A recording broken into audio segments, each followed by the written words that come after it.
আসসালামু আলাইকুম। আজকে করব গরুর ভুঁড়ি ভুনা। এজন্য প্রথমেই মরিচ পেঁয়াজ ভাজতে দিয়ে দিয়েছি।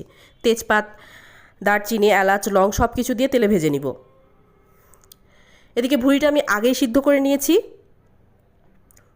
মরিচ পেঁয়াজ ভাজা হয়ে গেলে লবণ, হলুদের গুঁড়া, মরিচের গুঁড়া, আদা বাটা, রসুন বাটা, জিরা বাটা দিয়ে ভালো মতো ভেজে নিব। ভাজা হয়ে গেলে সিদ্ধ করা ভুঁড়িটাও দিয়ে ভালো মতো ভেজে নিতে হবে। এ পর্যায়ে বেশ অনেকটা সময় নিয়ে ভুঁড়িটা ভালো মতো ভেজে নিতে হবে। তোমরা যারা আমার ভিডিও দেখছো, আমার ভিডিও যদি ভালো লেগে থাকে অবশ্যই অবশ্যই অবশ্যই আমার চ্যানেলটা সাবস্ক্রাইব করে যাবে। বেশ অনেকটা সময় নিয়ে ভুঁড়িটা ভালো মতো ভেজে নিতে হবে। ভাজা হয়ে গেলে পরিমাপ মতো পানি দিয়ে দিব।